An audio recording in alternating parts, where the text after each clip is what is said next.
ఎందుకు దశమ భాగం ఇవ్వాలి? పుదీనాలోను, సోపులోను, జీలకర్రలోను, నీ కలిగిన సమస్తములోను అంటే నా మందిరములో ఆహారం ఉండు నిమిత్తము. ఒక్కొక్క దరిద్రుడు ఉంటాడు. సేవకులు దశమ భాగాలు అడుగుతారని అన్యుల్లో కొంతమంది దరిద్రులు ఉన్నారు. వాడికి తెలియదు, ఒకటి జీవితానికి అర్థం కాదు. దశమ భాగాలు ఎందుకు అంటాడు. అరే మీరు అడిగే అడుగుతున్నారుగా. మరి దశమ భాగాలు ఎందుకంటే మేము లాజిక్ చెప్తున్నాం. మరి మేము మిమ్మల్ని అడుగుతాం, మీరు చెప్పండి.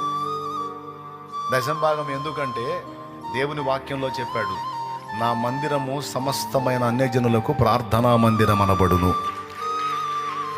అని ఒక మాట అన్నాడు. రెండో మాట ఏమన్నాడు? నా మందిరములో ఆనందింపజేస్తాను అన్నాడు. మూడవది ఏమన్నాడు? నేను వారిని పోషించేదను అన్నాడు.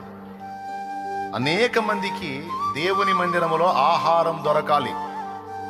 గుడ్డివారు, కుంటివారు, మూగవారు, కాలు చేతులు లేనివారు, వికలాంగులు, విధవరాండ్రు, అనాథలు, పిల్లలు త్రోసివేసిన వృద్ధులు, ఏ దిక్కు లేనోడికి ఎవరు దిక్కు అనుకొని వస్తారు మందిరానికి.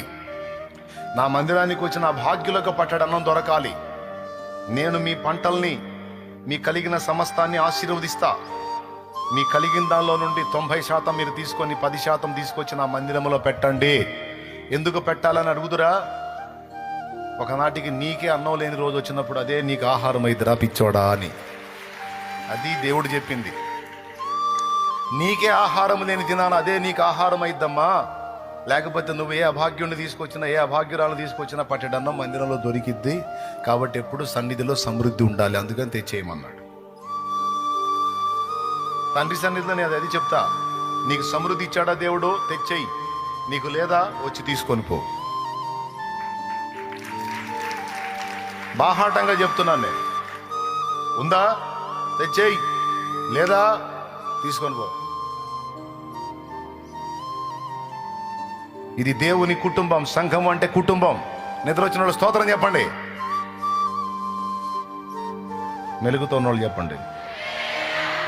బుక్ అవుతారేమో చూశాలే.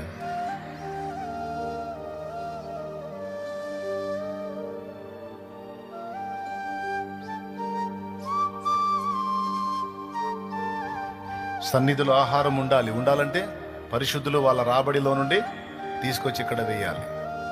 లేనివాడు వచ్చి తీసుకొని పోవాలి. సంఘంలో ఉన్నవాడు పస్తుతో ఉండడానికి వీల్లేదు, బిడ్డల్ని పస్తు పెట్టడానికి వీల్లేదు. ఇది క్రమం. కాబట్టి ఇది చేయాలి.